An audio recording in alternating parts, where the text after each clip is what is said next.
नमस्कार मित्रों, आज के इस वीडियो कॉलम में आपका स्वागत है। नेशनलिस्ट व्यू के आज के वीडियो कॉलम में हम आपके साथ एक और दिलचस्प किस्सा शेयर करेंगे। ये दिलचस्प किस्सा आपातकाल से जुड़ा हुआ है, यानी इमरजेंसी से।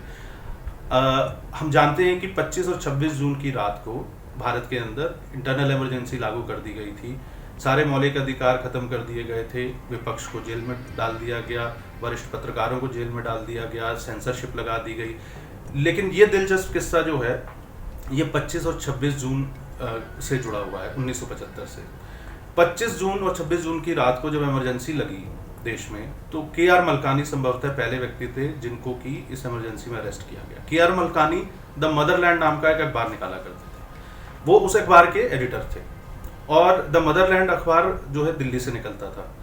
इस अखबार के एडिटर के तौर पर वो जो लेख लिखते थे या जिस तरीके से उस अखबार में सरकार के खिलाफ खबरें छपती थी, इसलिए उन्हें अरेस्ट किया गया था। रात को करीबन 1:30 बजे उन्हें अरेस्ट किया गया और थाने जाने से पहले उन्होंने अपने साथियों को बता दिया कि मुझे अरेस्ट कर लिया गया है। लेकिन उस समय तक किसी को बहुत ज़्यादा ये जानकारी नहीं थी कि आपातकाल लग गया। तो अगले दिन सुबह जब अखबार छपे तो उसमें आपातकाल की खबर नहीं थी और उस समय ना 24/7 टेलीविजन चैनल थे, ना सोशल मीडिया था, ना मोबाइल फ़ोन थे। तो बहुत सीमित आप कह सकते हैं कि संचार के साधन थे। और जो 26 जून की सुबह अखबार छपे उसमें सिर्फ हिंदुस्तान टाइम्स के नाम के अखबार में एक छोटी सी खबर छपी थी जिसमें कि के.आर. मलकानी के अरेस्ट के बारे में था। बाकी और कुछ जानकारी ज़्यादा नहीं थी। रात में ही जब के.आर. मलकानी को अरेस्ट किया गया, उनके संपादकीय सहयोगी, उनके साथ जो एडिटोरियल में काम करने वाले लोग थे, सारे जर्नलिस्ट जो थे, वो पहुंच गए मदरलैंड के दफ्तर में। लेकिन सरकार ने मदरलैंड की बिजली काट दी थी, तो इसकी वजह से वहाँ पर अखबार छप नहीं सकता था। लेकिन 26 जून की सुबह 10 बजे अचानक बिजली आ गई। मलकानी अपनी जो एक किताब है द मिडनाइट नॉक, जिसमें कि उन्होंने, आप इसे एक मेमोयर कह सकते हैं उनका इमरजेंसी को लेकर, उसमें उन्होंने साफ साफ ये लिखा कि शायद किसी शुभचिंतक ने बिजली कुछ समय के लिए रिस्टोर कर दी होगी, या फिर हो सकता है कि किसी ने सरकारी महकमे में ध्यान नहीं दिया और उसकी केयरलेसनेस की वजह से शायद जो है वो बिजली रिस्टोर हो गई। बहरहाल जैसे ही बिजली रिस्टोर हुई, ये तय किया गया कि चलिए 2 पेज का सप्लीमेंट निकालते हैं और उसमें जो है ये पूरी आपातकाल की खबर देंगे। अभी सप्लीमेंट जो है वो छपने की तैयारी शुरू हो रही थी कि टेली प्रिंटर, उस समय टेली प्रिंटर हुआ करते थे, उस पर एक मैसेज फ्लैश हुआ कि सरकार ने सेंसरशिप लागू कर दी है, आप कोई भी चीज़ छापेंगे उससे पहले आपको सरकार से उसकी अनुमति लेनी होगी।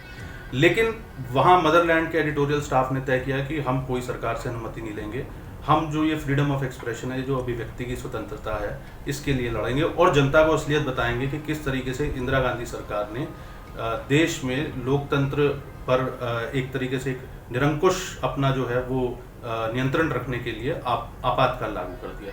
वो 2 पेज का सप्लीमेंट लिखा गया, वो 2 पेज का सप्लीमेंट छपा, उसकी हज़ारों लाखों कॉपियाँ जो है वो बिकी और उस समय उस सप्लीमेंट की कीमत 10 पैसे रखी गई थी, सिर्फ 10 पैसे, और वो 20 रुपए तक में बिका क्योंकि लोग जानना चाहते थे। मलकानी अपने मेमोयर में ये भी लिखते हैं कि एक जो डिप्लोमेट थे, यानी जो विदेशी राजनयिक थे यहाँ पर, उन्होंने भी 14.5 रुपए देकर ये द मदरलैंड का सप्लीमेंट खरीदा।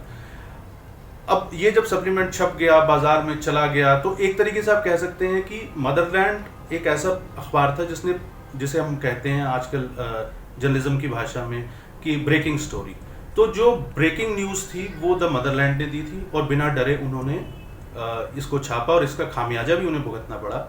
मदरलैंड बंद कर दिया गया, मदरलैंड के दफ्तर सील हो गए और जिस एडिटोरियल स्टाफ ने इसको छापा था उनमें से 4 लोगों को के खिलाफ तो इमीडिएटली अरेस्ट वारंट इशू कर दिए गए और 4 और अन्य जो पत्रकार थे उनको जो है वो एब्सकॉन्डिंग घोषित कर दिया गया, यानी कि भगोड़ा घोषित कर दिया गया।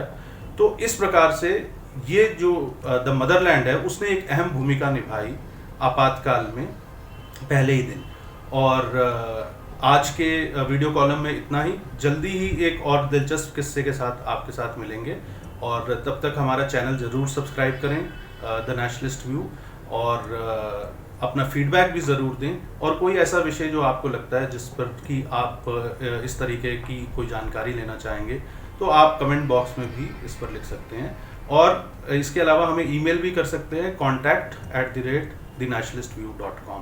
हमारी वेबसाइट www.thenationalistview.com पर भी आप जाकर इस प्रकार की जो शोध परक सामग्री है वो पढ़ सकते हैं। रिसर्च एंड रेफरेंस मटेरियल वहाँ पर बहुत सारा अवेलेबल है। और अगले वीडियो कॉलम में जल्दी मिलेंगे। बहुत बहुत धन्यवाद।